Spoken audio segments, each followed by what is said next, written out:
Já está, né? Acho que sim. Uhum. Está entrando aqui. Vamos ver. Tá, já estamos ao vivo. Estamos ao vivo? Estamos ao vivo. 19 horas na capital da República. Bom, pessoal, boa noite. Deve ter gente aí entrando. Deixa eu dar as boas-vindas aí a todos. Esperar um pouquinho, né? Ver se o pessoal vai chegando.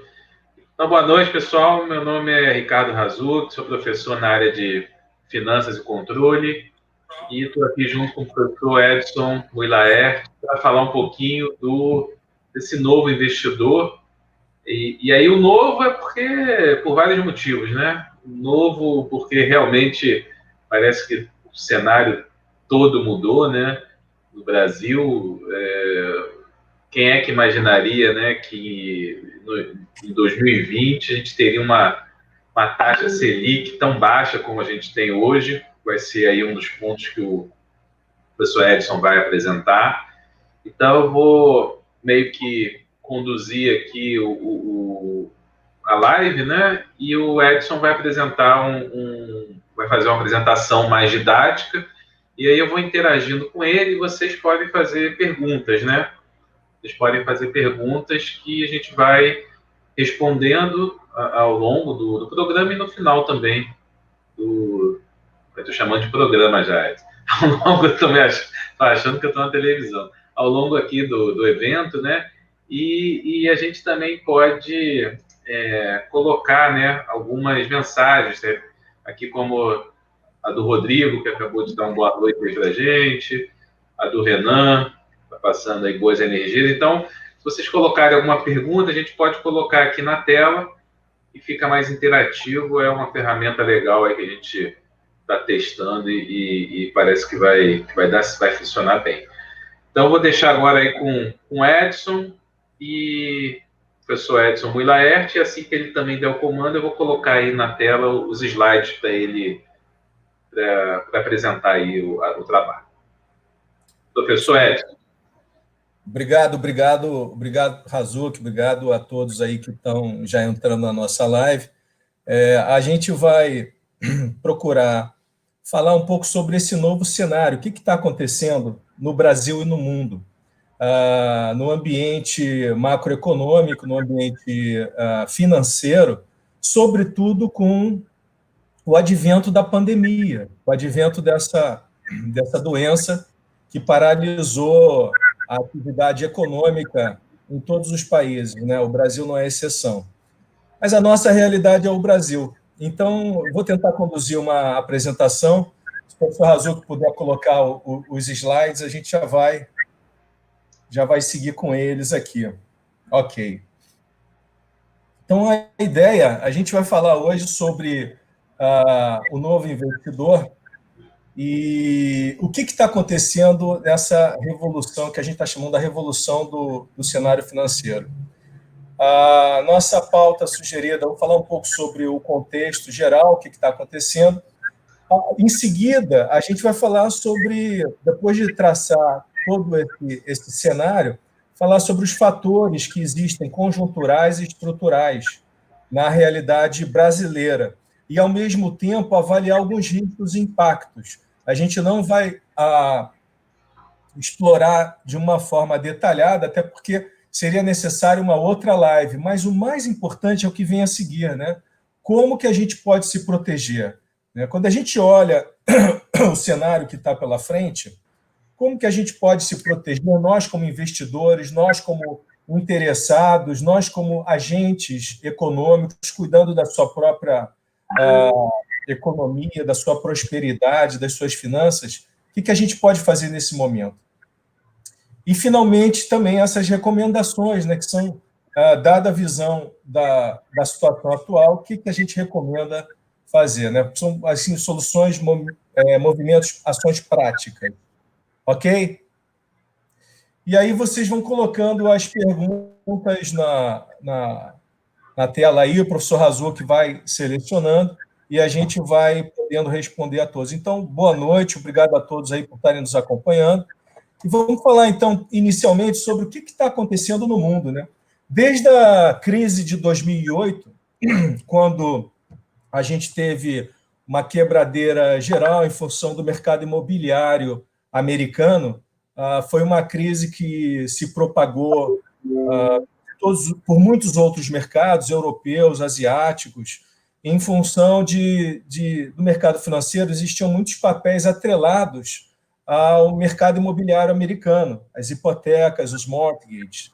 Desde então, desde que o mundo se viu naquela situação e os bancos centrais mundiais injetaram também uma enormidade de capital e outras ações também de política monetária para sair daquela crise, a gente vê o que vocês estão vendo aqui, ó, um crescimento, aqui é uma evolução do índice S&P 500, são as 500 empresas selecionadas pelo Standard & Poor's para compor a evolução desse índice. Então, desde lá de 2010, que é quando começa esse gráfico, a gente vê um crescimento, né, da atividade das bolsas, né, americana, das empresas americanas.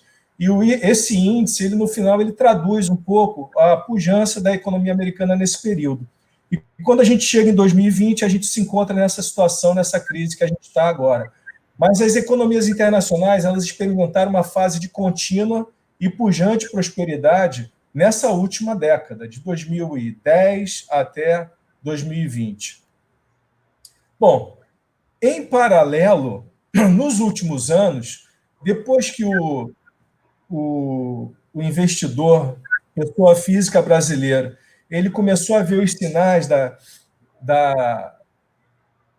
prosperidade na Bolsa brasileira, ele falou, vou entrar nesse mercado. E se vocês observarem esse gráfico ele é a evolução do número de investidores pessoa física. Né? Lembrando que na B3, que é a Bovespa, que é a Bolsa Brasileira, a gente tem participação de fundos institucionais, a gente tem participação de investidores estrangeiros, a gente tem também a participação de investidores, agentes, pessoa física. Então, você abre uma conta através da sua corretora e aí você começa a operar, a comprar e vender ações, né, ativos na Bolsa de Valores do Brasil. Então, se vocês olharam ao longo de 2018, 2019, olha esse crescimento. E em 2020, nós ali em meados de maio, né, já tínhamos atingido 2,6 milhões. Esse crescimento surpreende. E esse crescimento também não é à toa. Né? Ele também foi propiciado pela eclosão de pessoas interessadas em finanças pessoais, em educação financeira, e nas mídias digitais que propiciaram o quê? Que produtores de conteúdo ligado a esses temas, a educação financeira, a finanças pessoais, começassem a disponibilizar. Então, através dos seus canais, eles são remunerados por isso, e também é uma forma de divulgar outros tipos de serviços e produtos que podem rentabilizar o trabalho deles, começou a aparecer vários canais que falavam sobre finanças pessoais e educando, então canais inclusive de qualidade. É verdade também que a gente vê que a gente pode encontrar conteúdo de baixa qualidade ou tendenciosos, ou propaganda enganosa, ou o clube que quer dar o pulo do milhão, né? Mas a gente também encontra, por exemplo, aqui o Serbasi, né? O Serbasi, ele já é um educador financeiro bem antigo, ele já começou provavelmente lá nos idos de 2002, talvez até antes. Alguns livros dele são muito famosos, tem um que é o Casais Inteligentes se Enriquecem Juntos. Então, tem muito conteúdo disponível aí. Então, essa educação financeira ela se tornou disponível para o investidor médio, um investidor como eu, como você, um investidor pessoa física, que sempre atuou junto dos bancos de varejo, os bancões, né? Santander, Banco do Brasil, Itaú, Bradesco, esses que dominam o mercado bancário, né? O mercado de varejo, sistema financeiro de varejo brasileiro. E sem saber muito bem, você ia sempre na indicação do seu gerente de banco. Só que isso começou a mudar. Começou a mudar porque as pessoas começaram a se educar. E esses canais, eles realmente vieram para ajudar. Existem outros, tá? Aqui são só alguns exemplos. Paralelamente, não só da parte da educação, mas se disponibilizou também ferramentas necessárias, instrumentos para o investidor médio acessar com maior flexibilidade, com maior autonomia o mercado financeiro. Cabe aqui ressaltar um trabalho pioneiro da XP, que se destacou por, logo no início das suas atividades, adotar como estratégia a educação financeira. Então, eles, ao mesmo tempo que disponibilizavam cursos, né, cursos presenciais, né, sem ainda a internet, sem nada disso, e aos poucos disponibilizavam os cursos gratuitos e iam aos poucos também captando clientes para a sua corretora. Esse crescimento ele foi bastante expressivo ao longo de bastante tempo, e com o advento das ferramentas digitais se fortaleceu ainda mais. Recentemente, a XP lançou ações na Nasdaq, abriu seu capital na Nasdaq, com muito sucesso, e a gente vê agora uma onda, né, de corretoras, e o próprio Bradesco aqui com a sua corretora Ágora, uma corretora nova, Avenue, que é feita por brasileiros, mas permite que você faça aplicações no exterior. Então, de uma forma simples, acessível a qualquer um, a sua conta é aprovada e você vai... Lógico, tem seus custos, vocês têm suas taxas, tem inclusive taxa de câmbio que eles cobram, mas eles têm uma série de serviços também, e eles acabam com a barreira do idioma.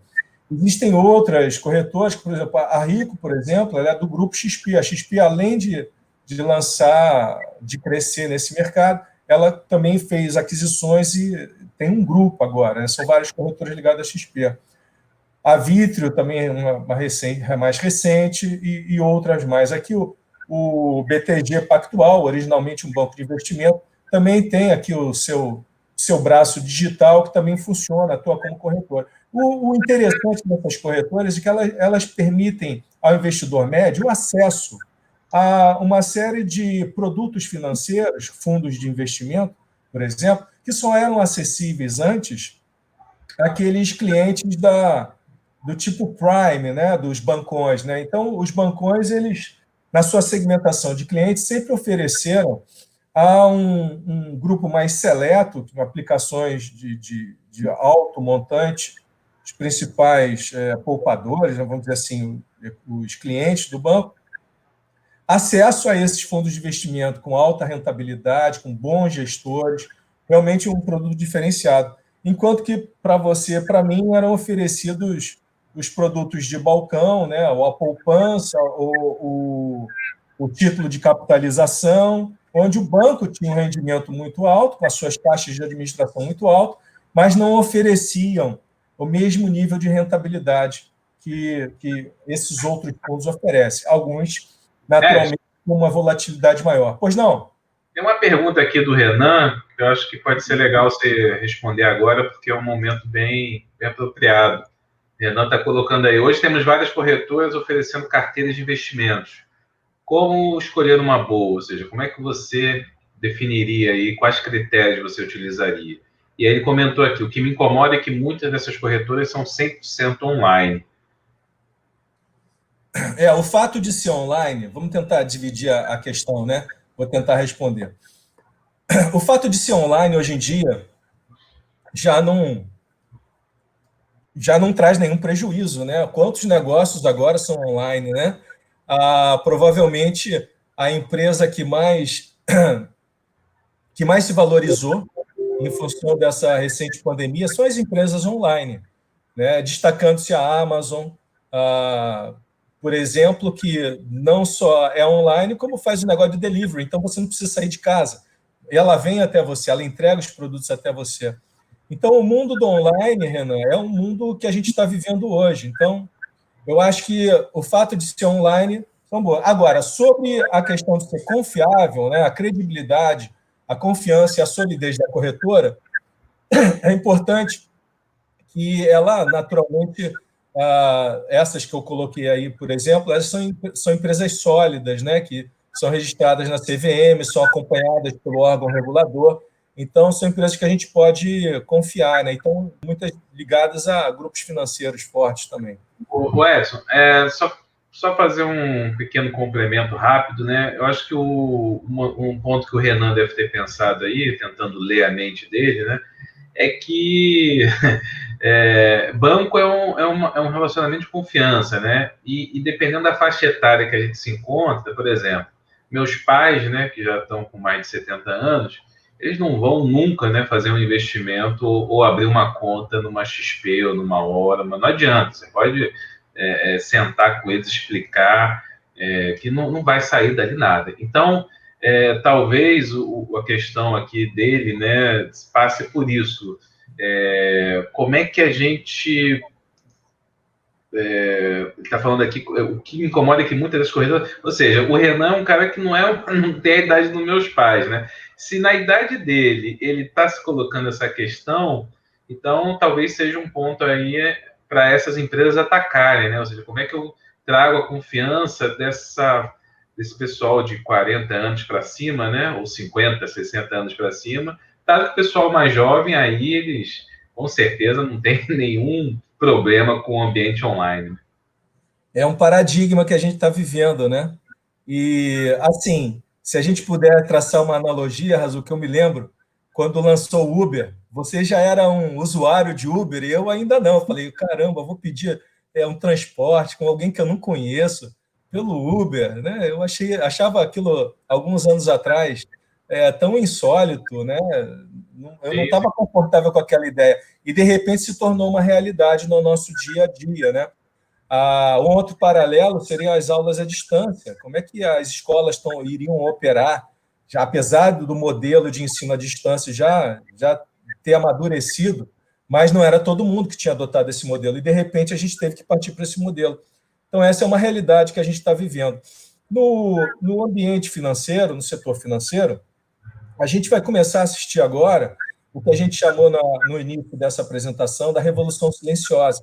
Essa revolução silenciosa tem a ver, sim, com o novo investidor, mas tem a ver também com as ferramentas e as plataformas que estão disponíveis para você começar a usar. Naturalmente, elas têm que ser confiáveis, têm que ser reguladas, têm que ser sólidas, como essas que eu estou apresentando. Eu, particularmente, eu sou cliente, já tenho conta em 4 dessas aqui. Então, eu estou operando, eu estou confiando, eu tenho estudado bastante esse assunto e estou muito confortável com o que eu tenho visto. Eu tenho visto bons profissionais do outro lado, eu tenho visto empresas querendo se comunicar com o seu cliente, eu tenho visto live sendo feita com muita qualidade, com transparência. E, por exemplo, na XP, o corretor, o Carlos, que me atende, o Carlos Marques, é um trabalho que ele faz, um trabalho muito bom, ele faz a ambientação e o aconselhamento, ele tira dúvidas. Então, naturalmente, que à medida que você vai conhecendo, você precisa desse tipo de serviço, sim. E eles têm esse tipo de serviço. Muitas delas estão entregando. A BTG também, BTG Digital também está fazendo isso. A Daniela também me atende lá. Na Vitrio já é uma postura diferente, mas todas elas, o que a gente percebe é que elas estão agora mais de olho no interesse do seu cliente. Naturalmente tem a segmentação também, como tinha nos grandes bancos, como você encontra no grande banco, só que com um cardápio de produtos e serviços muito mais interessantes e muito mais atrativos do ponto de vista da rentabilidade e da informação para o investidor. Então, eu acho que o caminho é por aí, e é isso que a gente vai assistir daqui para frente. O engajamento ele pode ser mais rápido ou mais lento, mas o que a gente está vendo realmente é um volume grande, como eu mostrei naquele gráfico, de pessoas buscando a bolsa, né? Desse crescimento. Ele não se deu assim, a pessoa vai lá, bate na porta da bolsa. Não, existe já um mercado preparado. E as fintechs vêm aí, as fintechs estão aí. Os bancos digitais, eu não coloquei aqui na apresentação, mas o Banco Inter, por exemplo, ele também oferece muita facilidade para você abrir suas contas, como a maioria dos serviços digitais oferecem, são muito confiáveis E, além disso, o Banco Inter tem um diferencial que ele te permite operar na Bolsa sem taxa de corretagem. Então, não são todas as corretoras que fazem isso, o Banco Inter faz. Então, é um diferencial a mais. E agora ele ainda quer se posicionar como marketplace. Ele vai te oferecer não só serviços e produtos financeiros, como também um leque de outros serviços. Para você, de casa, entrou no aplicativo do Banco Inter, você vai começar a receber várias ofertas e selecionar produtos e até comprar por ali. Tudo bem? Vamos lá, vamos lá. Então, vamos lá. Então, vamos seguir. Bom, falamos então dessas corretoras, existem várias, e ao mesmo tempo, Renan, e todo mundo que está assistindo aí, apareceram e se destacaram, agora estão crescendo, o que a gente chama de investment research, né? Que é o setor de análise de investimento, que são casas de análise que estão disponibilizando também, através dos acessos online, relatórios, recomendações, lives, para o investidor médio começar a se educar e começar a poder administrar os seus próprios investimentos, né? Que bolsas você vai comprar? Então, geralmente, elas são segmentadas em, por exemplo, a análise e recomendações de fundos imobiliários, análise e recomendações de fundos de ações, análise e recomendações de fundos de renda fixa, multimercado, análise e recomendação de bolsa, em onde é que você vai investir. E você faz uma assinatura, pode ser um pacote ou não, e você começa, então, a entender melhor esse mercado. Eventualmente, eles também disponibilizam cursos online que permitem ao investidor médio se informar, se educar, para fazer melhores escolhas. Eu acho que a palavra-chave é a questão da escolha, né? E, ao mesmo tempo, uma maturidade, um entendimento de como você vai organizar e administrar as suas finanças e as suas economias. Ok? Então, algumas dessas eu trouxe aqui, talvez você conheçam. A Empíricos é uma empresa que ela é muito agressiva no marketing. Ela acabou ficando, não sei se você vai lembrar o caso da Betina, lembra, Razuki? Lembro. Pois é, esse caso da Betina ficou, eu acho que atrapalhou um pouco a imagem da Empíricos. E, infelizmente, eles têm um marketing muito agressivo. Agora, existem outras, eu gosto muito da Suno, eu gosto muito da Nord, eles fazem relatórios e é um pessoal jovem, um pessoal muito inteligente, muito capacitado, que realmente entrega produtos de qualidade. E não é um pessoal também que coloca a carroça na frente dos bois, não. Eles são bem também conscientes do seu papel e das suas limitações, né? Isso é interessante, né, Edson, porque assim, não dá para achar que as pessoas são bobas, né? Assim, não dá para vender milagre, né? Assim, cada produto tem seu perfil, né? Tem um risco, tem uma rentabilidade esperada, e aí você tem que escolher o seu portfólio de investimento conforme o seu planejamento financeiro, né? Então, você vai falar disso aí, mas já adiantando um pouco, né? Teve gente próxima a mim que durante a crise aí, né, da pandemia, desesperou, mas desesperou porque tinha quase todos os recursos aplicados na bolsa. Não dá, você não pode tá contando com dinheiro para daqui a 6 meses e botar 80% do dinheiro na bolsa, né? Então tem que ter como se fosse um planejamento estratégico empresarial que você desdobra para um plano tático operacional. Você tem um planejamento financeiro que você vai se desdobrar numa carteira, né, de investimento. Mas, enfim, só um parênteses aí, porque eu acho que as empresas que forem mais transparentes vão levar a maior fatia do mercado aí. Eu estou vendo também, a Rosane comentou sobre a hipocrisia dos bancos, né, dos bancões. Realmente, os bancões eles perderam e provavelmente vão perder mais espaço no grupo, no mercado, né? As corretoras, com essa nova postura, estão crescendo muito e estão conquistando muitos clientes. A gente vê diariamente custódias sendo transferidas de fundos, de debêntures e outros ativos, sendo transferidos diretamente para as corretoras, tirando dos bancões. Os bancões, infelizmente, eles não souberam se posicionar ao longo desse tempo todo, sempre lucraram e continuam por aquelas pessoas que ainda não têm a educação financeira, não estão se educando nas finanças pessoais, em relação a investimentos, eles vão continuar oferecendo o que sempre ofereceram. Então, é um paradigma aí que a gente vai ter que enfrentar. O David tinha colocado também uma pergunta, né? Aliás, um comentário. O David fez um comentário sobre a baixa rentabilidade de renda fixa, e isso é verdade, a gente vai comentar sobre isso a seguir. O David está lendo pensamento também, Razuki.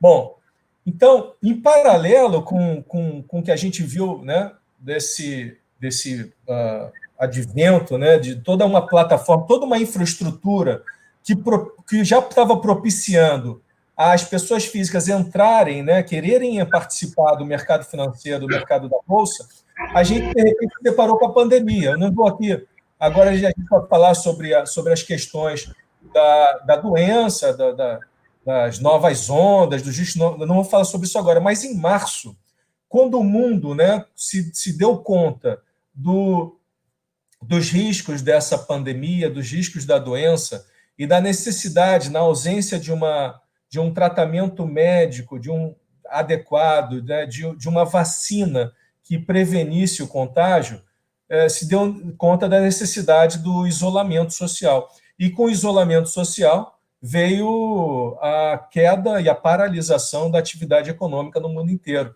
Então, a gente assistiu em todos os mercados, nos mercados americanos, aí apresentado na forma do Dow Jones e da Nasdaq, no mercado brasileiro na forma do índice Bovespa, que reflete a atividade da Bolsa, no índice Nikkei. Quer dizer, o mercado financeiro, na hora que percebe que a atividade econômica vai ser paralisada, automaticamente fala, não há como sustentar lucros futuros a partir da ausência de atividade econômica. Se não há comércio, não há renda do comércio. Então, rapidamente as bolsas tiveram essa queda vertiginosa. E pegou todos de surpresa, né? Era um evento que não estava nos planos de ninguém, apesar da gente saber que já estava bem esticado. Mas o mais curioso foi que, nesse momento, parece que todo aquele trabalho de educação financeira e do interesse das pessoas em se educarem e saberem o que fazer nesse momento a gente viu aqui já no período de 2020, se vocês olharem, não sei se vocês conseguem distinguir, essa linha aqui é a linha das pessoas físicas, dos investidores individuais, a linha amarela, tá? A linha vermelha são fundos institucionais, que também têm posição em bolsa, né? Uma parte atrelada, dependendo da característica da estratégia do fundo, bota em bolsa. E os estrangeiros aqui em azul, os estrangeiros em azul. Em verde, o índice Bovespa, regido pelo eixo da esquerda. No eixo da direita, a gente tem o fluxo financeiro. Então, olha só que interessante. Quando o Ibovespa cai, quando a Bolsa despenca em março, os fundos institucionais, a linha vermelha, automaticamente reduzem sua posição em Bolsa. Reduzem aqui, sim, de 100 para cerca de 70, alguma coisa assim, né? Os estrangeiros, que já estavam retirando dinheiro da Bolsa Brasileira há algum tempo, despencam. Eles vão aqui, realmente tem uma queda muito grande, né? Em relação sempre estamos analisando em relação a 2016. Mas o mais curioso é que há um aumento da pessoa física. Na hora que a Bolsa despenca, a pessoa física fala, está barato, eu vou entrar. E esse comportamento não é um comportamento tradicional. Esse comportamento reflete um novo movimento fruto dessa educação. Quando a gente olha mais precisamente aqui, desde fevereiro, esse gráfico já mostra como referência os dados de fevereiro e a evolução a partir dali. Então, a pessoa física, a gente tem aqui uma notícia até de jornal, ela entrou com 34 bilhões na Bolsa. Então, um movimento muito forte da PF, o crescimento. Enquanto que os institucionais, os estrangeiros despencaram, retiraram. Isso até mais. O estrangeiro não voltou ainda, né? Fez um exercício aqui, uma tentativa, mas não está posicionado na Bolsa. e os fundos institucionais estão aguardando para ver o que vai acontecer, estão bem receosos. Mas a pessoa física assumiu o risco, entrou no risco, buscando que mais rentabilidade. Né? E os estrangeiros tiraram 70 bilhões. Então, nesse momento, quem está sustentando a Bolsa Brasileira, quer dizer, até recentemente, a gente pode dizer que é a pessoa física. E esse é um novo investidor. Esse é um novo mundo. Então, o que a gente está vendo? Né? A gente está vendo que essa atração pelo risco ela se deve, né, em função desses fatores estruturais, né, das plataformas, das ferramentas disponíveis, mas também da queda da rentabilidade da renda fixa. Então, se você olhar o que está acontecendo com a taxa Selic no país, no momento que veio a crise, os bancos centrais mundiais começam a adotar instrumentos de política monetária para injetar o quê? Injetar fluxo de capitais no mercado. Então, eles reduzem os juros básicos das suas economias, até chegando algumas economias a zerar, algumas já tinham até zerado, mas reduzir drasticamente. E aqui no Brasil a gente viu uma coisa inédita. Dessa vez, o Banco Central cortou a Selic, já está em 2,25%. Né? Cortou, aqui essa notícia aqui já era 3%, mas em junho já cortou para 2%. A gente tem a Selic hoje mais baixa da história. Então, legal também falar que essa taxa ela não tem um piso, não, né? Ela não bate no zero e para. Ela pode ser, inclusive, negativo, como é em alguns países. E eu lembro que eu falava disso em sala de aula há um ano, mais ou menos, ninguém acreditava, ninguém entendia muito. Eu acho que agora, com a Selic a 2,25, acho que as pessoas já conseguem entender um pouco. É um pouco fora de lógica, mas é como se fosse assim, as pessoas, os poupadores entregam o dinheiro para o governo, né, do país local, para esse governo guardar o dinheiro e como se pagasse uma taxa para o governo guardar o dinheiro dele, ou seja, não é nenhuma busca de uma rentabilidade, é tipo assim, um desespero total, não tem onde aplicar, ou é tudo muito arriscado, ou está tudo muito incerto, ele só quer guardar o dinheiro dele. E mais, ele não está nem mais preocupado em ter alguma rentabilidade. Ele só não quer que suma o dinheiro dele. Então, é interessante ter essa ideia de taxas negativas. E eu não sei, a gente não imaginava nunca uma taxa Selic a 2,25. Quem sabe daqui a um tempo não surge uma Selic negativa aí, né? Vamos ver. A atual diretoria do Banco Central ela ainda é receosa de chegar a níveis muito baixos, né? Fala que né? Porque até em termos de papers, né?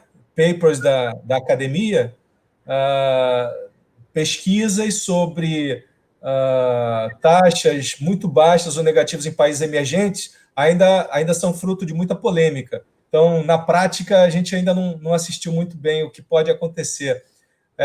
Porque chega um momento que ela, como política monetária, ela deixa de ter um efeito, o uso do controle, né, da taxa de juros, da meta da Selic.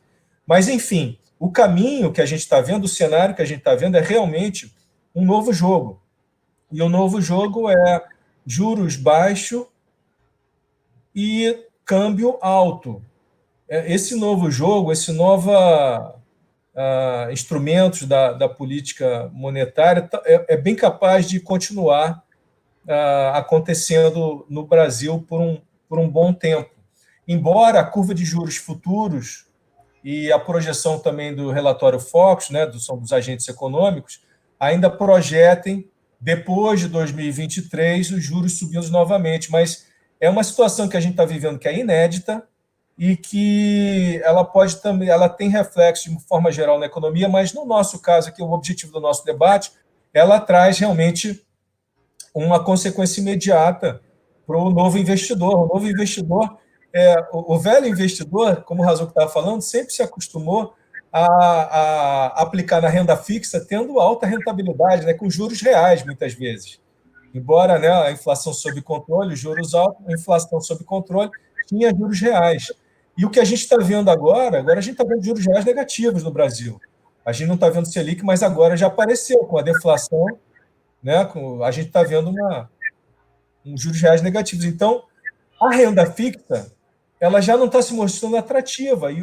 E o brasileiro ele quer rentabilidade, ele está disposto a ir para o risco. Então, esse também é uma dos fundamentos que fazem com que a Bolsa tenha esse novo apelo, né, esse crescimento.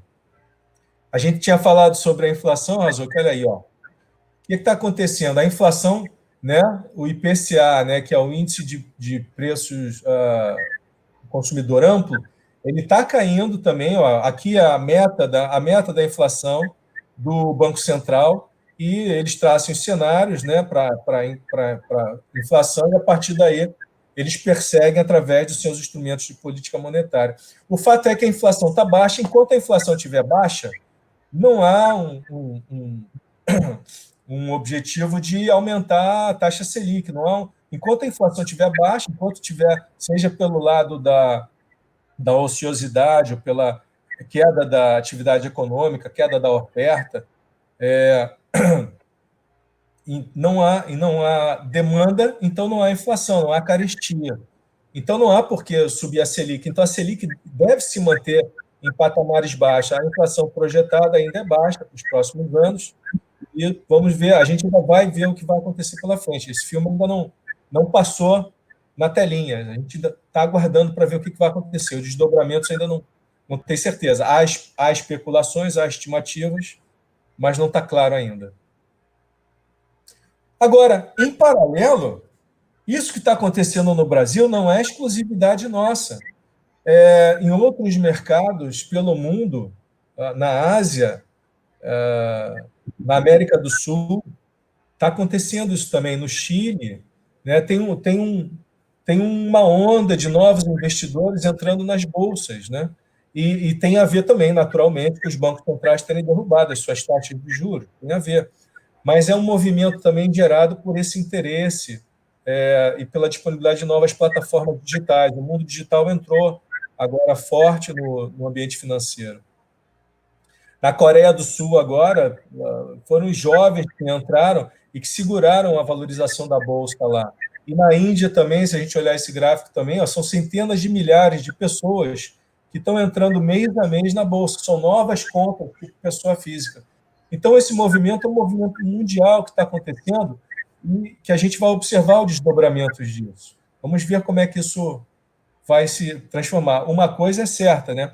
Esse ambiente de fintechs, esse ambiente de educação financeira, finanças pessoais, serviços e produtos ligados a essa área realmente tendem a bombar, tanto no campo da educação quanto de outros serviços também. Tá? E é uma necessidade, né? E é legal, Edson, é legal também que esse movimento exige mais do que nunca a educação financeira, né? Porque para você saber operar, não é saber operar, é saber os riscos que você está correndo, né? Você precisa ter um conhecimento mínimo aí, né? Não precisa ser um expert, mas se tivesse vários experts no mundo, estava todo mundo bilionário, e não existe isso. Eu e o Edson já estaríamos milionários e não estaríamos nem aqui, ou estaríamos aqui só por diversão pura, né? E em parte é verdade, né? Mas não a parte do bilionário, a parte da diversão. Mas não existe, assim, não tem dinheiro fácil, né? Aquela velha história, não tem almoço de graça, né? Não tem almoço grátis. Então, assim, é importante a gente ter conhecimento para não se meter em roubada, né? E não tomar medidas, né? Ou tomar decisões em função de, e é algo que eu tenho estudado muito, em função de limitações cognitivas e de reações emocionais, né, que são o objeto de estudo das finanças comportamentais. Mas, vamos lá. Mas isso que você falou tem tudo a ver, inclusive porque o pessoal que opera há muito tempo, né, tem muita experiência, né? Então, hoje em dia, o novo investidor ele tem realmente que buscar um advisor, né, o auxílio, a educação financeira, a recomendação, casas de análise, né, um profissional que possa orientá-lo em relação a como lidar com as suas finanças. Então, eu acho isso fundamental, essa questão que você falou. Até para não se precipitar, né? Não se precipitar. Curiosamente, ontem teve um movimento da Bolsa né, com aquelas histórias toda a China, né, estava mais otimista, o mercado, vários indicadores ontem foram positivos, e o mercado asiático fechou em alta, né, uma alta forte na China. E aqui a CVC se valorizou, tipo 5, 6%. Passado um dia, hoje o resultado no fechamento da Bolsa, a CVC se desvalorizou 5 a 6%. Então, esses movimentos, a volatilidade ainda é muito grande. Enquanto não tiver claro quais são os desdobramentos da questão da atividade econômica, da pandemia, dos isolamentos, né, da atividade do turismo, nesse caso específico, o que vai acontecer, a gente vai assistir esses movimentos ainda de muita volatilidade. Ok? Bom, em paralelo, além desses movimentos da poupança, mas a gente também, curiosamente, desculpe, da Bolsa, a gente viu também o movimento, o que está acontecendo com a poupança, com o Tesouro Direto. Então, essa é uma evidência que mostra que o brasileiro, ele, na realidade, ele está economizando mais. Com esse movimento todo de economia, apesar da gente ter visto esse grande aumento de pessoas entrando na Bolsa, e volumes, né? Bilhões entrando na Bolsa através dos novos investidores, mas a gente também vê captação líquida na poupança recorde. A gente vê recordes também no Tesouro Direto. E esses investimentos, a poupança, por exemplo, ela não é um investimento atrativo hoje em dia quando comparado a outras opções, ou pelo menos não tem sido, né? E o Tesouro Direto com a Selic baixa, né? Aí você se pergunta, mas quem é esse investidor que também está em poupança e Tesouro Direto? O fato é que as pessoas estão economizando e estão, em função até da crise, estão olhando, pô, eu tenho que fazer alguma coisa com esse dinheiro, porque a crise está aí, né? Então, aumentou o volume de recursos de poupança no Brasil, aumentou o volume de recursos economizados no Brasil, e esse investimento vai ter um destino, né? Então, tem um volume enorme de dinheiro aí, em algum momento, em algum lugar.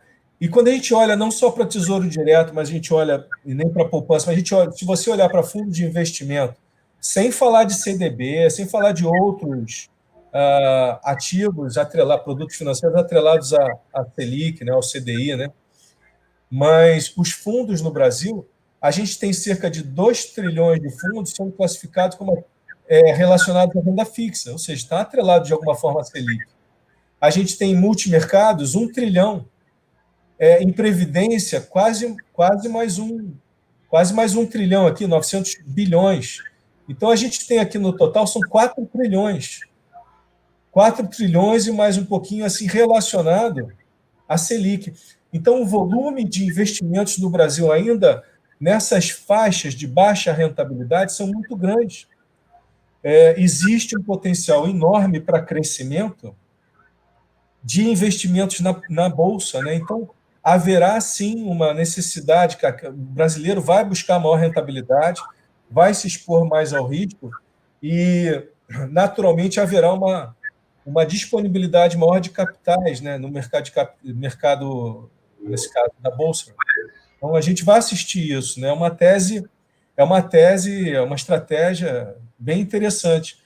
É bom lembrar também que aí, junto com esses títulos do Tesouro Direto, né, atrelados à Selic, também tem os pré-fixados, né, tem os pós-fixados relacionados ao IPCA, e aí cada um tem se adequa, né, a uma certa estratégia ou a uma certa crença, né, se você acredita que a inflação vai subir, vai diminuir, se você precisa de um fundo de reserva, se você quer investir para aposentadoria. E fora os títulos privados, né? De renda fixa também, né? Tem as debêntures aí que estão muito atrativas. Recentemente, muita gente voltou a olhar, né, para as debêntures. Então, a todo mundo... É aquilo, né? Secou aquela rentabilidade alta com baixo risco, está todo mundo procurando agora onde achar uma rentabilidade melhorzinha sem correr tantos riscos. E mesmo quando o ativo não é indexado diretamente à Selic, né, ele pode ser pós-fixado pelo IPCA, mas a gente sabe que há uma correlação entre o que é esperado, a meta de Selic futura, com a curva de juros futura, o próprio CDI, se for indexado ao CDI, o ativo. Então, de uma forma geral, eles estão ligados, sim, a definição Sim. da Selic. Então, é isso que a gente está. O que a gente está vendo é que a continuar esse cenário pelos próximos anos, de uma curva de juros baixa no Brasil, haverá provavelmente um fluxo desses recursos migrando para investimentos de risco. Então, isso é uma nova fronteira também. A gente pode ver uma explosão da Bolsa a depender da evolução do cenário. Mas o fato é que o circo está montado para o show. Então, tá tudo sendo preparado para isso. E a gente está vendo nesse momento, por exemplo, o BTG acabou de fazer novas captações de volumes de recursos para investir nessas fintechs, vai fazer aquisições. A XP também está se capitalizando ainda mais.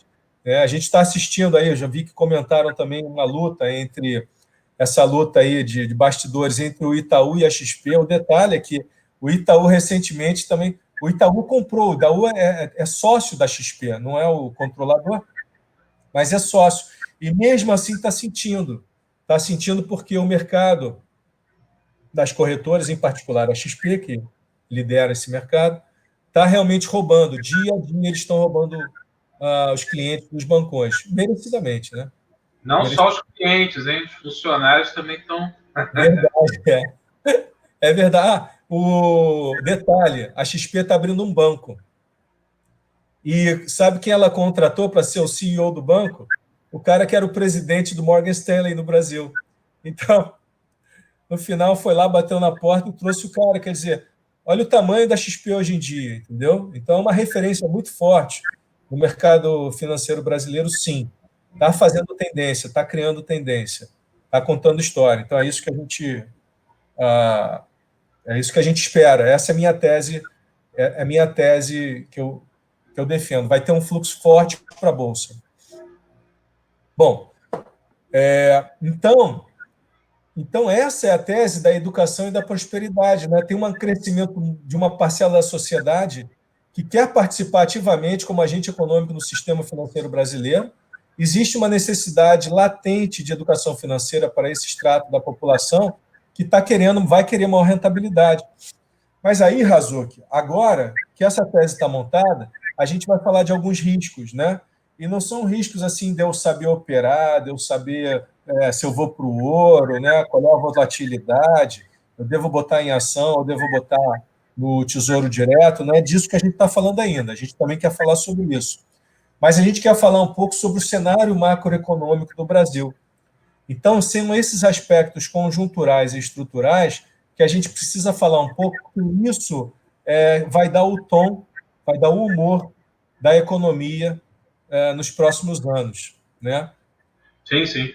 Eu vou tentar abordar aqui, Razu, que aí você me ajuda aí com esses pontos também, mas eu vou começar a citá-los e aí o pessoal vai poder também fazer pergunta e fazer comentário. Tá? Mas quando a gente olha para os fatores estruturais e conjunturais no qual a gente está inserido, a gente olha, por exemplo, a questão do orçamento do governo central. E no orçamento do governo central, você tem um domínio de gastos que são mandatórios, são obrigatórios, do qual o governo não tem gestão.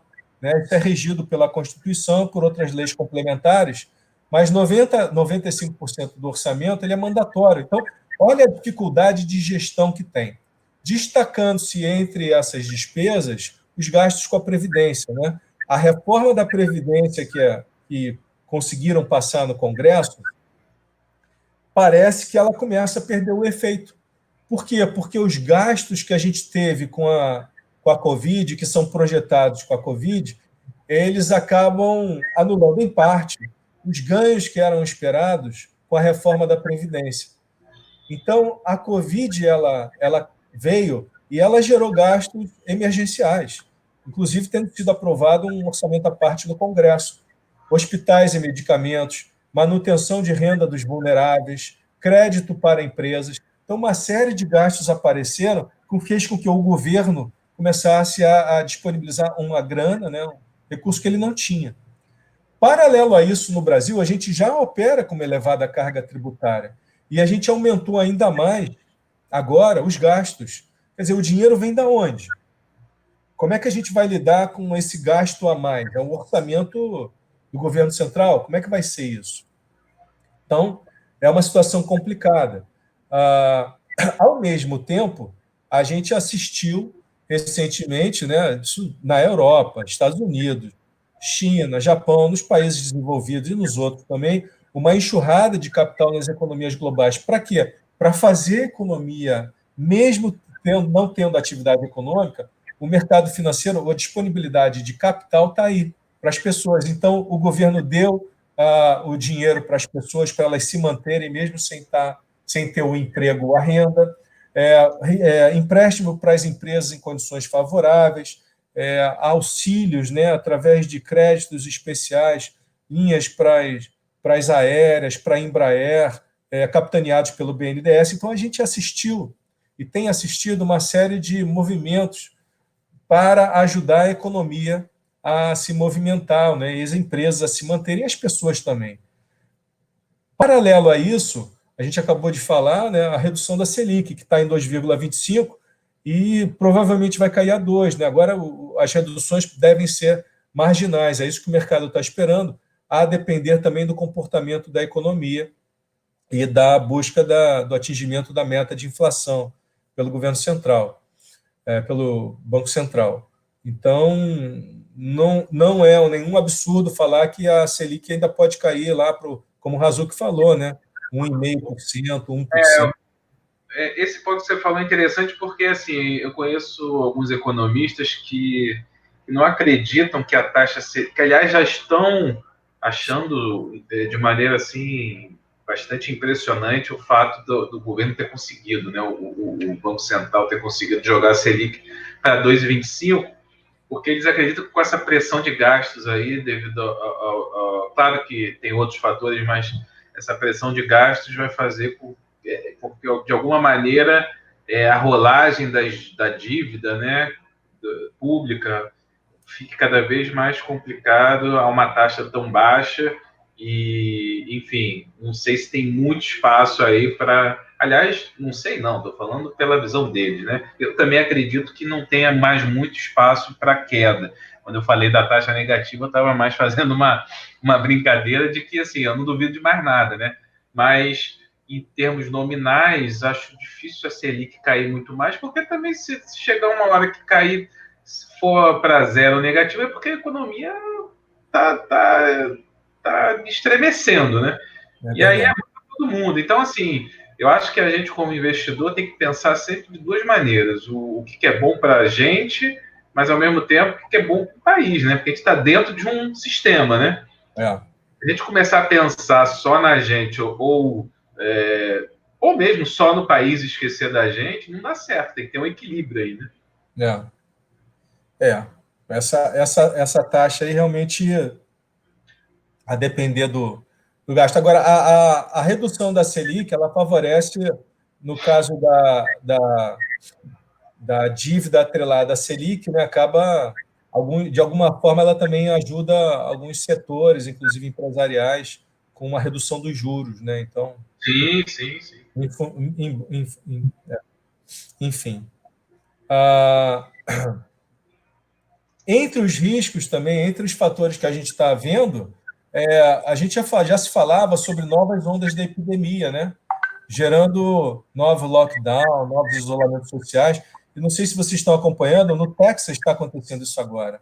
Né? Então, o Texas chegou a ter uma onda inicial, eles controlaram através do isolamento social e agora voltou com força. Nos Estados Unidos, eles já estão mandando profissionais de saúde das Forças Armadas para conseguir conter a situação no Texas. Eles estão chegando no limite já do atendimento hospitalar em algumas cidades. A situação lá está grave. Então, na China, eles têm um controle muito forte, né, da mobilidade social das pessoas, né, por fato de ser um regime, né, autoritário. Eles acabam tendo controle, em Singapura e outros países também. Aqui no Brasil, eu vejo o nosso risco é maior, né? Existe um desleixo em relação a questão de saúde pública nesse momento, né? O próprio presidente ele acaba adotando atitudes controversas em relação à postura do governo, né? Então existe também essa briga entre governadores e governo central, né? Os estados e governo central. Então não temos uma linha de atuação bem definida, né? Temos uma briga política, ao invés de uma briga pela economia e pela saúde. Então, isso atrapalha um pouco. Ao mesmo tempo, continuam fortemente no mundo inteiro pesquisas sobre vacinas e medicamentos. Se aparecer em algum momento, com eficácia, com comprovação científica, uma determinada vacina, um medicamento que resolve os desdobramentos da doença, uma vez instalado, então a gente vai ter já um alívio em relação a isso. Então, aí a gente vai ter um relaxamento, sim, das medidas. Mas, enquanto não aparecer, a gente continua tendo o risco de novas ondas. E no Brasil, em particular, né, essa questão do desgaste de governabilidade, o choque de poderes, esse disse-me-disse, esse noticiário né, que é conflituoso, que mostra conflito o tempo inteiro, e a gente não tem um pensamento, né, de país, isso é ruim, isso é ruim. Até a comunicação fica ruim para o país, dá muita incerteza e falta de confiança nos governos, né, de uma forma geral. Do lado dos riscos, né, a gente tem, sim, um possível risco inflacionário, a depender de como se comportar a economia. Se a economia tiver uma virada pujante, de repente, né, resolve tudo, então pode ser que... Será que o governo passou os governos mundiais, né? Os bancos centrais passaram a dar conta na injeção de capital, na expansão da base monetária nas economias, e aí pode ter a demanda reprimida pode voltar com força, e a gente pode ter a questão inflacionária. Eliminando aí a questão, então, no Brasil, provavelmente, a depender de como a gente vai lidar com a dívida, pode ter um aumento da taxa Selic, sim, para lidar com essa inflação. Então, é um cenário. Não é um cenário mais provável, mas é um cenário. A questão também, uma das âncoras fiscais que a gente tem no Brasil, a questão dos gastos, né, é que o teto dos gastos ele é ancorado, né, ele é vinculado à inflação. Só que o que está acontecendo já é que a gente já ultrapassou o teto de gastos desse ano, por causa dessas despesas emergenciais. Então, agora, o que estão prevendo é que a gente vai ter um déficit fiscal até o ano de 2030. Só atingindo superávit fiscal em 2033. Institutos renomados, ligados ao Senado, o Instituto Fiscal Independente, tem projeções que mostram isso. Em 2033 que a gente vai conseguir realizar. Ou seja, se você não tem orçamento, não tem superávit, como é que você vai ter dinheiro para fazer o país andar? Quer dizer, aí vem a questão da dívida. Você vai ficar rolando dívida para pagar as suas despesas, mas você ainda não é nem superavitário para eliminar dívidas antigas ou mesmo para fazer novos investimentos. Então, de qualquer maneira, o Brasil está endividado até 2030. E não é por ruim estar endividado, mas é questão só da qualidade do perfil da dívida. Né? A questão do próprio superávit primário, né? Ou seja, aquela conta antes de pagar a despesa de juros, não é nem a amortização da dívida, né? Antes de pagar a despesa de juros, nem o superávit primário a gente está conseguindo fazer, né? Ou seja, a gente está gastando mais do que tem de receita fiscal antes mesmo de pensar em pagar a despesa de juros e muito antes mesmo de pensar em amortizar alguma dívida. E aí é claro que isso para a economia não é bom porque trava, né, toda a engrenagem. Se o nosso orçamento ele já é complicado por causa das despesas mandatórias e por causa de gastos, por exemplo, com despesas como da Previdência, que crescem em função do perfil demográfico, né, e da população, da evolução do nosso perfil demográfico, da faixa etária da população, a envelhecimento. Quer dizer, tudo se complica, né? Tudo se complica, não sobra dinheiro para investir no país, para resolver os problemas fundamentais que a gente tem. A gente está sempre correndo atrás do prejuízo, que é o fato, é isso. Estamos hoje correndo de novo atrás do prejuízo. Né? Bom. Então, a reforma da Previdência provavelmente ela foi insuficiente. O ambiente político está desfavorável, apesar da gente ter ouvido do Paulo Guedes não, vamos atrás da reforma administrativa, já tem a reforma tributária, mas o fato é que o governo tem muita dificuldade política de conseguir propor e passar as suas reformas. Ah, isso é ruim para o país, né? Ah, se houver, né, ainda Você viu que os estrangeiros saíram da Bolsa, né? Então tem sim um risco de fuga de capitais em função da baixa Selic. A Selic alta ela servia também para atrair capitais para o financiamento da dívida brasileira, né? E talvez haja dificuldade de refinanciamento. Isso aqui é um problema, né? Mas como a dívida brasileira, o perfil da dívida do governo central, ela sei lá, 95% ela está atrelada a, não está atrelada a câmbio, está atrelada ao real. Hoje, né? Hoje, Hoje, né? hoje é Porque assim. foi feito um bom trabalho aí nos últimos anos para conseguir desatrelar, porque por muito tempo esteve boa parte não, uma parte considerável aí da dívida tinha relação, estava atrelada ao dólar e isso Exato. pegava muito nas contas. Isso é muito arriscado e a gente conseguiu mudar isso. A gente, eu digo, os governos anteriores, né? Desde a época, foi um trabalho bem feito, desde a época do PSDB, do PT, enfim, esse lado os bancos centrais conseguiram administrar. A gente teve uma boa administração até o governo da Dilma, né, com o Manteiga, a gente teve uma boa administração com Meirelles e com os anteriores. Ainda tem muito problema tributário.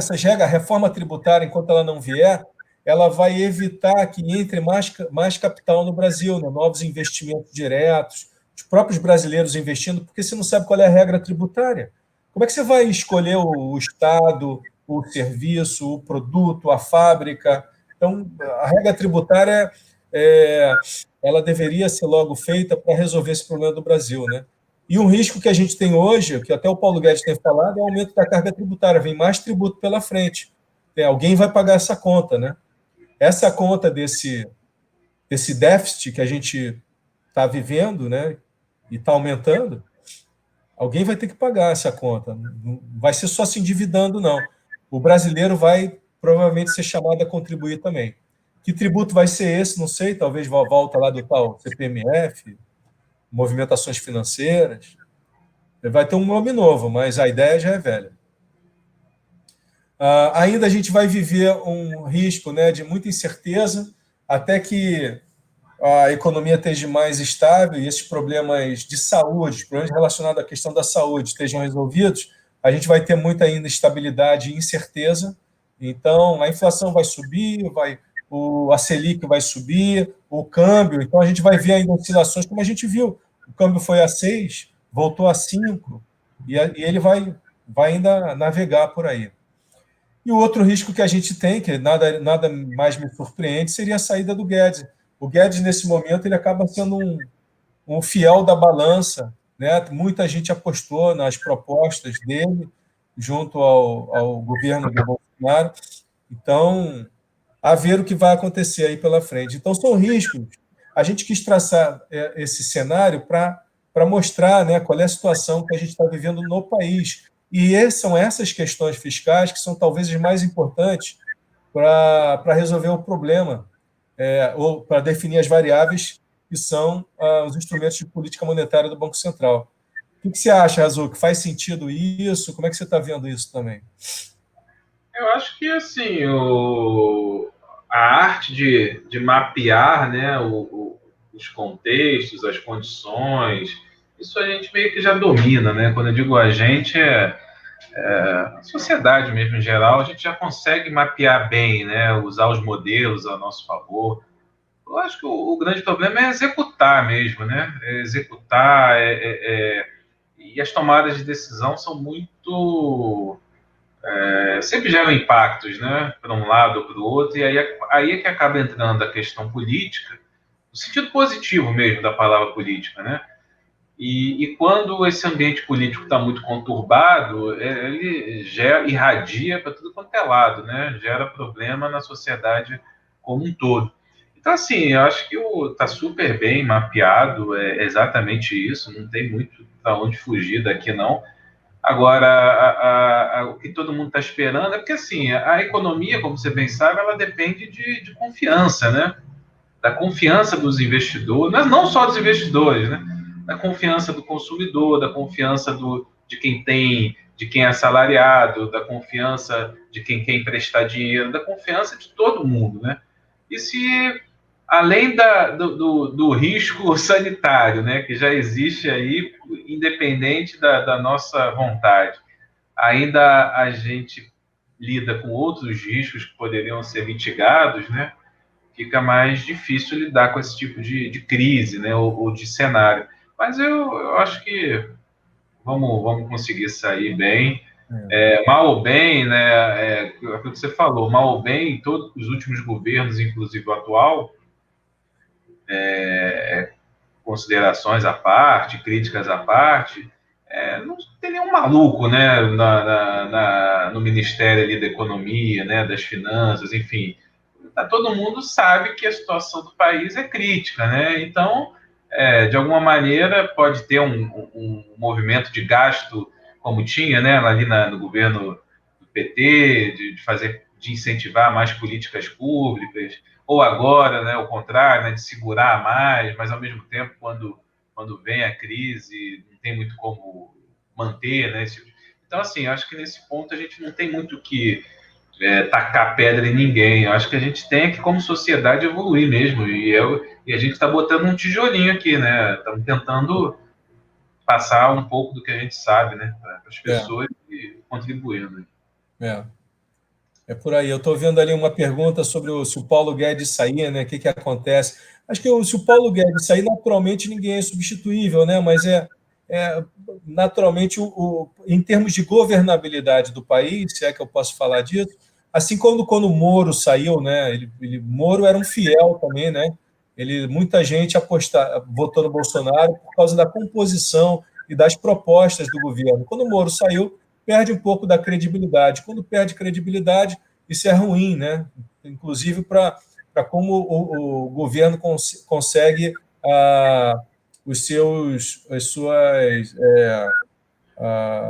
seus votos no Congresso, né, para fazer passar as suas reformas. É isso que a gente quer. Quando eu estou falando ali das reformas, é como o Razuco falou, a gente já sabe quais são os modelos, a gente já sabe quais são as reformas, né? As reformas necessárias. A gente não sabe se consegue. O governo, a reforma da Previdência, por exemplo, aqui no país, ela vem vindo aos pouquinhos, né? Cada governo diz que não, mas no fundo faz uma nova reforma da Previdência. Todos os governos fizeram, inclusive do PT. Que, Então, aliás, é um dos temas da nossa live de amanhã, né? é. Amanhã, lá pela ANS, Escola de Negócios e Seguros, vamos falar sobre isso também, Previdência. Mas, voltando ao Guedes aqui, ele é um fiel da balança, né? Bom, então vamos, uma vez que a gente falou sobre os riscos, né? Agora a gente vai falar, então vamos tentar fazer, Razuki, um fechamento, né? Quer dizer, esse é o último, né? Slide, o tem penúltimo, né? dois, tem mais esse e mais um. Então, Só o pessoal. no fundo, é um reforço, né, do que a gente gostaria de passar, né, como você falou, passar um pouco da nossa experiência, do nosso conhecimento, para auxiliar aí, de uma certa forma, as pessoas, né? Então, né, existe uma cartilha, né? Todos esses riscos que a gente está enxergando, né? Como é que a gente se protege dessas incertezas, né? Então, eu botei alguns pontos aqui que talvez ajudem, né? Tem uma cartilha, né? Uma das coisas iniciais que todo mundo fala não é novidade isso, não é ineditismo nenhum nisso, é constituir o seu fundo de emergência. Então, você tem que ter uma reserva, a depender da sua natureza empregatícia, né? Para aprender do seu papel na sua família. Então, quem é funcionário público, naturalmente, dispõe de uma certa, como é que chama? Uma autonomia, né? Estabilidade, acho que a palavra é estabilidade. Essa estabilidade, então, permite que você pense, né, nas emergências como uma outra natureza, mas quem trabalha no setor privado tem que estar preparado para poder lidar com pelo menos um ano. E a pandemia mostrou que quando a gente fica em isolamento social, imagina agora, a situação sem emprego, sem renda, as pessoas estão... É legal você falar isso, né, de pelo menos um ano, porque, em geral, os livros, né, dizem assim, não, 3 meses, né, tá bom. E é Mas claro a que realidade já mudou. não existe, né, um Não, valor 3 certo, né? meses, não. É só olhar o tempo que a gente está levando nessa crise. O ideal é Quanto você tempo ter. vai levar essa crise? Ninguém sabe. Dependendo do setor, pode ser mais de um ano. Então, assim, não tem um número certo. É claro que quanto mais reserva a pessoa tiver, melhor, mas a gente sabe também que não é fácil constituir reserva. Então, É verdade. o mais importante é desenvolver o hábito, né, É verdade. economizar, e aí aos poucos vai conseguindo. É. E, ao mesmo tempo, ter a noção do seu orçamento anual, né? Então, as Sim, suas despesas anuais, né? Para você ter uma noção do qual o tamanho do fundo necessário. sim, sim, isso. Outra coisa que eu acho muito importante, e cada vez mais vai ser, é a questão da educação financeira. Então, hoje em dia tem tanta informação disponível aí online, grátis. É fácil você se educar. Você pode procurar um curso formal, uma educação estruturada ou informal, através dos canais. Você vai assistindo e vai procurando os seus interesses e você vai se educando, né?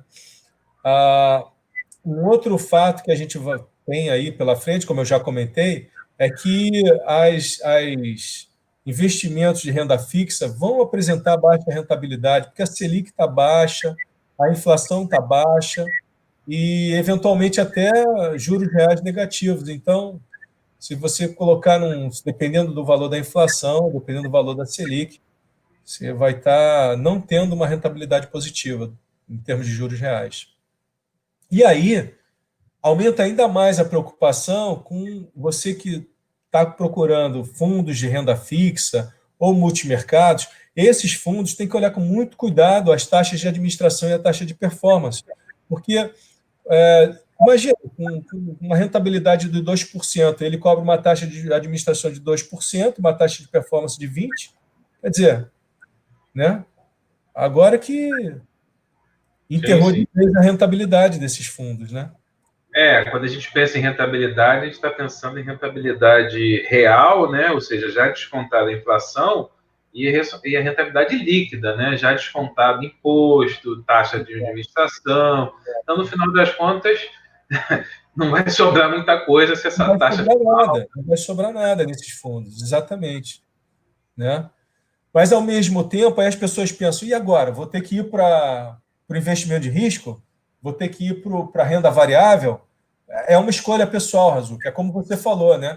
Nesses mercados, né? Nos países onde a taxa de juros é negativa, as pessoas botam dinheiro lá no, no tesouro direto delas, né? Com a taxa negativa, é só para guardar dinheiro, não é para ter rentabilidade. Então, é uma nova realidade que a gente está Se você, se você agora. vai se você for atendido por um profissional certificado, né, que fez a prova lá para o CFP e tal, tem todo um capítulo lá de preparação que é só para o profissional da área financeira, né, entender o seu perfil. Ou seja, não tem fórmula mágica, né? Ele primeiro ele tem que te mapear, faz o raio-x de você para depois ele conseguir sugerir alguma coisa, porque o que eu vou sugerir para 100 pessoas vai ser diferente, uma de cada uma entre elas vai ser diferente. Porque Exato. depende do perfil, do nível de aversão ao risco, de É, quanto ela tem de recurso, de qual é a renda dela, se ela é casada, se é solteira, se não sei. Depende de muitas variáveis. Não tem aquela coisa, me dá uma dica aí. Não existe não isso. tem fórmula genérica, não tem genérico aqui. Mas tem uma outra coisa também, depende do perfil de despesas, né, da pessoa. Também tem Justamente, que. mas eu falei, se é casado, se tem filho, se o filho está na escola pública, se é escola privada, É, se tem pensão para pagar, se tem, é muita informação que precisa ser levantada, né? é. Então, para aqueles que têm realmente um interesse maior nesse tema, que acham importante, querem administrar suas próprias finanças, já existem essas casas de investment research, como eu citei algumas delas, né, que elas oferecem relatórios, né, recomendações bem fundamentadas, lógico, né, não quer dizer que vai acertar sempre, mas tem um nível de acerto bastante interessante e também serve para o seu entendimento e aprofundamento desse tema, né? Um outro cuidado, Razuki, que eu acho muito importante é que não tem almoço grátis, né? There's no free lunch, como dizem os americanos.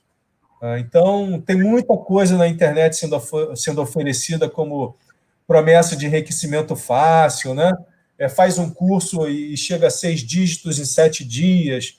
Isso é um absurdo, entendeu? Isso é muita malícia, muita gente mal intencionada, às vezes até. E mesmo os bem intencionados, você deve tomar cuidado. Às vezes tem a dica do amigo, né? A dica do amigo que depois você até perde a amizade, porque o cara te dá uma dica da bolsa, você vai lá, entra na dica do amigo. Quem me conhece sabe que meus amigos, alguns ligam para mim e falam, pô, então, aqui, qual é a dica? O que você me diz aí? Eu não vai subir. E não respondo porque não é porque eu quero cobrar. Não cobro de amigo meu, vou cobrar dinheiro de amigo meu, é porque não tem resposta assim imediata. Qual é a dica? Eu preciso saber o que você quer, o que você está buscando. E aí as pessoas, acho que é o principal chave ali, né, que tem que girar na cabeça das pessoas. Antigamente, era uma coisa muito simples, né? Eu quero economizar para juntar dinheiro para fazer o que eu quiser no futuro. E tinha taxas altas a risco baixo, pronto, bastava eu ter uma poupança mensal razoável, acabou, não tinha que pensar. Agora não, tem que pensar, porque não tem mais essa molezinha toda, molezinha nenhuma, né? O mundo todo mudou, como você falou. Antigamente, a maior parte das pessoas tinha emprego público, né? Então não tinha muito que se preocupar com aposentadoria. Hoje em dia, até quem tem emprego público, dependendo de quando entrou, não tem mais aposentadoria integral, tem que pensar de outra maneira. Então, o cenário mudou tanto que as pessoas têm que mudar também, né? Tem que entender isso. Acho que essa ficha precisa cair. Né? Outra questão importante também é a sua atitude, a atitude do investidor em relação à renda variável, que tem duas maneiras também de você se posicionar, né? Abordar como investidor a renda variável. Você pode se posicionar como um especulador, aquele que vai ganhar no day trade, né? Vai ganhar num dia, vende de manhã, vende à noite, compra de manhã, vende à noite, e faz o swing trade. Então, isso é uma forma de se posicionar, né? É o compra e vende, é o ganha. A outra maneira de se posicionar na renda variável, na bolsa, é como um investidor, aquele que se sente dono do negócio, aquele que tem um posicionamento de construção de valor. Então, ele é mais um investidor, você olha os fundamentos econômico-financeiros do negócio. Né? O negócio, como é que ele está de caixa nesse momento onde vai faltar capital, ele vai ter caixa para queimar, o setor onde ele está é um setor que está sendo impactado pela crise fortemente, como o turismo, como as aéreas, ou é um setor que, poxa, está nadando de vento em popa, como os online, que de repente todo mundo está em casa e começa a acessar um online e o online explode, né? Essa live que a gente está fazendo provavelmente não seria, né, tão fácil da gente fazer, nem acessado por tantas pessoas, se não fosse no momento que a gente está, né, quase que ainda durante a pandemia. Então, o setor também. Então, isso é uma visão mais fundamentalista. Então, como investidor, você pode estar como aquele que é o especulador do day trade, que interessa o movimento, ou você pode análises gráficas ou a análise mais fundamentalista da questão do valor da economia, da empresa, no valor econômico do negócio, né? E a precificação de ativos. Ok? Estou vendo que tem uma pergunta ali, né? A poupança continua sendo o melhor investimento? Eu diria que nunca foi, né? Eu conheço a seu Mário, a poupança, não que nunca foi, né? Mas há muito tempo que não é mais um bom investimento, pelo simples fato de que você tem investimentos com o mesmo nível de risco, exatamente o mesmo nível de risco, ou seja, você não precisa correr risco adicional para ter uma rentabilidade maior e uma liquidez maior, ou seja, na poupança você precisa contar os 30 dias lá, né, da data do aniversário dela para poder sacar com a rentabilidade do mês. Hoje, você no Tesouro Direto, você aplica na taxa Selic ali liquidez diária e a poupança já há alguns anos, né, ela está atrelada, né, à rentabilidade da taxa Selic. Então, se a Selic for de 8,5% ou menos, se não me engano, É isso mesmo. nessa faixa, a poupança ela dá 70%, né, da taxa É isso. Selic. E tem uma pequena vantagem que ela é isenta, né, de imposto de renda, mas ainda assim a poupança ela perde, ou quase sempre perde, né, para a maior parte dos investimentos, como, por exemplo, o título atrelado à taxa Selic. É. E hoje mesmo o Carlos Heitor, né, nosso colega lá do Copiade, foi meu amigo, né, meu colega de mestrado, deu aula também para a gente, enfim. Ele fez um post falando justamente disso, como é que ainda tem gente que investe na poupança, porque tinha saído uma notícia de captação recorde, né, da poupança. Então, assim, essa pergunta veio a calhar porque é justamente uma questão que, para mim e para o Edson, é muito simples, né? Assim, pô, claro que eu não vou botar na poupança. Eu não tenho um centavo na poupança há mais de 10 anos. E a maior parte da população continua pensando em aplicar na poupança, né? O que você acha? É isso aí. É isso aí. Só mostra assim, que o Brasil, a gente ainda tem um déficit educacional na parte financeira muito forte. E eu acho que esse é um trabalho que a gente tem que pensar para construir, sabe? Construir um país mais forte, com uma educação financeira mais forte, porque eu acho que é Xiomara é minha professora de inglês, tá? Então, quem quiser ter aula de inglês, entre em very contato, good, entre very em good. contato com a Xiomara aí, porque ela fala muito melhor inglês do que eu, e eu só sei um pouquinho mais de finanças do que ela. Então, vai nela que você vai se dar bem. Tá joia, tá joia. Então, voltando aqui à questão do almoço grátis, né? Então, muito cuidado com essas promessas, com as dicas, né? As dicas aí dos amigos também. Então, mesmo não sendo mal intencionado, mas cuidado. É o seu dinheiro que está em jogo. E, finalmente, aqui, proteção e segurança, né? Eu acho que seguro é uma coisa que eu falo sempre, né? A gente vai falar sobre previdência amanhã, né, Razuki? Sim, Então, sim. seguro é fundamental, seguro de saúde, seguro para o seu patrimônio, proteja a sua vida, seguro de vida para a sua família, proteja a sua família. São boas práticas. E a gente tem aqui no Brasil boas seguradoras confiáveis. Então, é uma questão mais de buscar e encontrar. Então, finalmente, para administrar seus investimentos, você tem que começar por onde? Para constituir, por exemplo, a sua reserva de emergência, aumentar a sua capacidade de economizar. Então, olhe para as suas despesas prioritárias, para aqueles que ainda não tiveram essa oportunidade de fazer isso, e elimine os seus supérfluos. Identifique quais são as suas prioridades em termos de despesas e elimine aquilo que é supérfluo. Não tem outro jeito. Você está gastando um dinheiro desnecessário, ainda mais nesse momento de crise. Então, é um momento certo para a gente fazer esse exercício, né? Paralelamente, se fez a sua economia, defina um percentual de sua renda que vai ser convertido em investimento. Gente, pode ser 10%, pode ser 5%, pode ser 1%, né? Vai depender do seu perfil de despesas e de renda. Mas defina uma parte pequena para você botar. Hoje em dia, acho que com menos de R$ 100, você abre no Tesouro Direto, não é, Razu? Que é um investimento muito pequeno, já é possível. Antigamente tem fundos que são 5 mil, 1.000, 10 mil, 20 mil, 100 mil, mas não é disso que a gente está falando. A gente está falando de constituir, por exemplo, uma economia, um investimento inicial no Tesouro Direto, atrelado à Selic. E aí você vai ter, mesmo sendo uma rentabilidade baixa, você vai iniciar uma prática de finanças pessoais com foco na constituição da sua reserva de emergência, para aqueles que ainda não têm.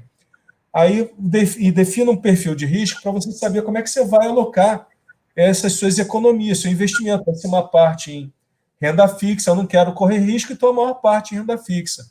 Uma parte pequena em renda variável, não preciso de renda variável. Ah, tá. O outro fala, não, eu quero rentabilidade. Espera aí, também não é assim, né? Então você vai começar a dosar, vai conversar com profissionais que podem te auxiliar nisso, e vai alocar o seu capital para investimento conforme o seu perfil, né? Investimentos de menor risco e menor rentabilidade, renda fixa, ou investimentos de maior risco com possibilidade de maior rentabilidade. Mas quando a gente fala em risco, é volatilidade. Então, pode subir num dia, pode cair no outro. Só no longo prazo que a tese dele ter maior rentabilidade é que vai se provar. Ok? A gente viu que em março caiu toda, a bolsa caiu toda e agora está recuperando. Algumas ações sobem mais rápido, outras não. De tempos em tempos, né, olhando para o seu perfil, a proporção que você quer em cada carteira, você revisa a sua carteira de investimentos como um todo, em função do tempo, né, cada trimestre vou olhar, ou de um evento, caramba, caiu muito aqui a bolsa, o que eu faço? Aí você vai fazer uma revisão. Como a gente viu agora, muitos investidores entraram na bolsa quando ela estava no seu pico mais baixo. Por quê? Porque estava barato. Falou, vou comprar, é a promoção. Tá? Ações em promoção. O pessoal entrou comprando. E procure aumentar semanalmente seu conhecimento em finanças, né? Como eu tinha falado. Então, já tem muitos meios disponíveis, e então acho que esse é o caminho. O que você acha, Razu? Que faz sentido essas questões? Essas Todo dicas? sentido. Todo Essas são sentido. as dicas, né?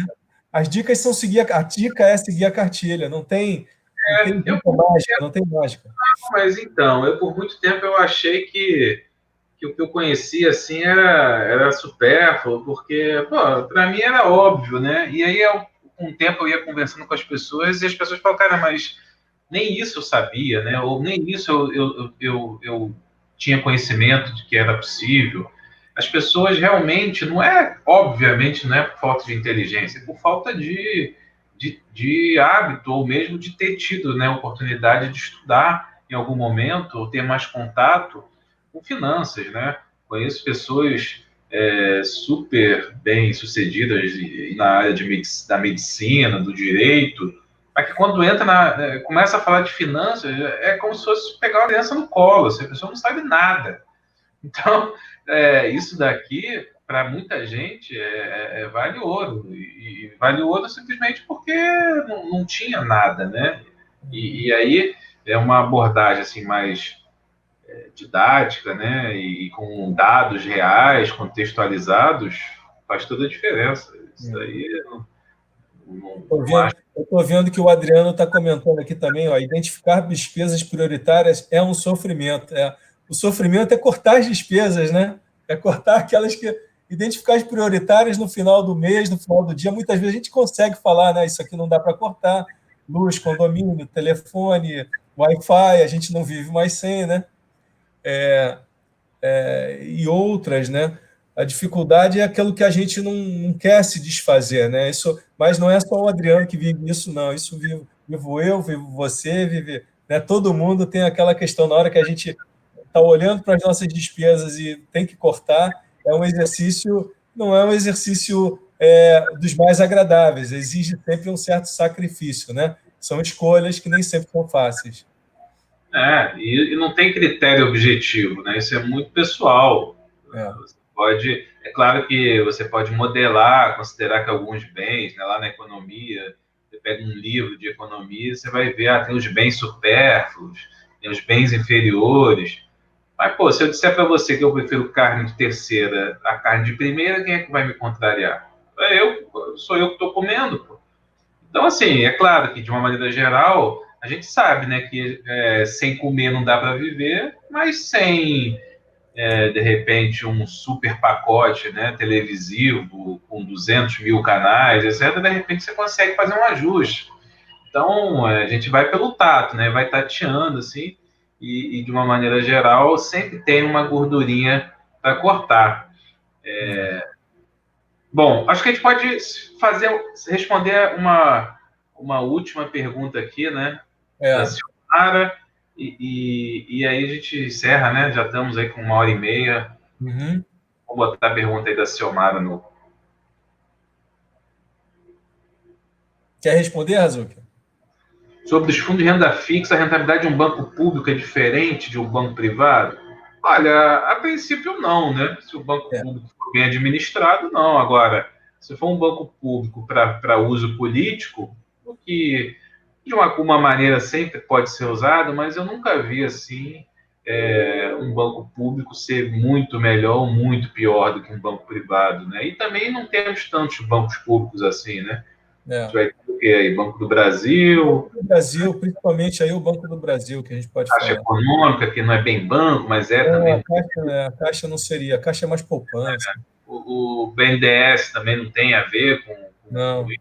Então, assim, não vejo assim grande. Eu sou correntista do Banco do Brasil, de outros bancos também, nunca vi. Pelo contrário, a qualidade até achei melhorou muito nos últimos anos. Os bancos públicos deram, todas as empresas, né, de forma geral, públicas, eu senti que melhoraram muito nos últimos anos, porque estavam ficando para trás, né? E aí a concorrência é implacável, né? Não tem como sobreviver. Tem aqui o comentário do Mário. Assim como matemática é matéria obrigatória no ensino médio, eu acho que a educação financeira deveria ser matéria obrigatória em todos os cursos universitários. faz sentido. É por Valeu, aí. Mário Eduardo, meu camarada, que eu conheço também. E quanto maior o retorno, maior o risco. E as pessoas querem retorno alto sem risco. Isso não existe. É, Eu costumo até falar, né, para fechar aqui minha participação, eu sempre faço um parênteses aqui. Quanto maior o retorno, maior o risco, mas não é bem isso, né? Quanto maior o risco, maior a possibilidade, né, de você ter um retorno maior. Maior o retorno mais alto, ele é possível, como também é possível uma grande perda. Então, assim, não é que quanto maior o retorno, maior o risco. É claro que isso não está errado, mas a gente tem que botar nessa frase aí que quando a gente corre mais riscos, a gente pode sim ter grandes retornos, mas a gente também pode ter grandes perdas.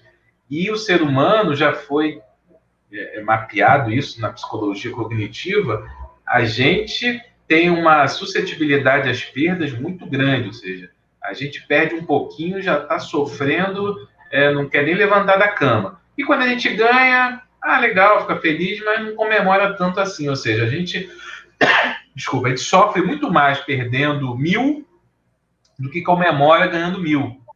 Então, ainda tem isso, né? Lá no modelinho do Kahneman, que ele analisa, né, na psicologia, existe uma diferença ali na percepção de ganhos e perdas e do próprio nível de aversão a risco.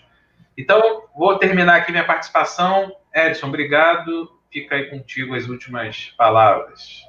não, então é por aí mesmo. Acho que é o momento. Eu queria também agradecer a todos aí, né? Eu espero que a gente tenha conseguido contribuir, passar um pouco de informação, que esse era o objetivo dessa live, e tentar ajudar também as pessoas, de uma forma geral, a compreenderem, né, esse mundo que a gente está vivendo, perceberem essas mudanças que estão acontecendo no ambiente e também estarem atentas para as suas próprias finanças, né, os seus investimentos, o que vão fazer a partir de agora, né, mudar algumas posturas, também, eventualmente, contratar alguns serviços que podem ajudá-lo, e também não existe, como eu falei, não existe almoço grátis, né? Não confiar nas coisas que estão aí disponíveis como sendo o milagre do século, né? O que a gente vai assistir aí, não existe isso. Então, o que a gente vai assistir é um movimento de investidores em busca de rentabilidade, porque a renda fixa realmente ela não vai dar aquilo que o brasileiro está acostumado, e não é um movimento só do Brasil, é um movimento que a gente está assistindo no mundo. Então, o melhor para a gente surfar nessa onda é estar preparado, né? Estar preparado, inclusive, eventualmente contratando profissionais, buscando casas de análise que possam realmente te orientar, ou profissionais que você confie que realmente tenham conhecimento. E amanhã, Razuca, amanhã a gente tem mais uma live, é isso? Temos mais uma live lá no canal da ANS, né? Escola de Oficial. Negócios e Seguros. Isso. E vou deixar aqui a sigla para quem quiser ver, amanhã às 18 horas. E a gente vai falar um pouquinho de planejamento de aposentadoria, né? Vai focar um pouquinho mais nessa questão aí que toca, né, a todos, porque é uma questão de decisão intertemporal, né? Para eu garantir meu futuro mais mais tranquilo, eu tenho que abrir mão, né, de algo presente. Como é que a gente pensa nisso? É. Planejamento do futuro, planejamento da previdência. Vamos falar também então, sobre os produtos financeiros, é isso, Razuc, também? Um pouco sobre o que tem no mercado e vantagens e desvantagens dos fundos de previdência, é Sim, isso? sim, vamos falar, desde a questão da longevidade, né? A sociedade brasileira estando mais velha, como que isso impacta, desde aquilo que você já mencionou aqui, da questão fiscal do país, a gente não está descolado, né? Não tem essa coisa de, eu não sou funcionário público. Não, você é cidadão brasileiro, está no mesmo barco, né? Então, questão das restrições, né, das contas públicas, como que isso afeta e quais são as possíveis saídas, e, enfim, e a gente vai falar aí um pouquinho de algumas vantagens, né, de produtos que existem no mercado, vantagens fiscais, agora, né, que venceu aí o prazo para declaração do imposto de renda, quando chega a hora de declarar, fica todo mundo querendo pegar uma graninha de volta, né? E tem como também usar os produtos de previdência privada para, pelo menos, reduzir, né, o pagamento de imposto. Então, tem muita coisa legal aí para a gente falar amanhã. Tá joia. Então, obrigado, Razuc, obrigado pela oportunidade aí. Obrigado a todo mundo que assistiu. Boa Valeu. noite. Até Obrigado. amanhã. Boa noite. Até amanhã. Tchau. Um Tchau, abraço. tchau.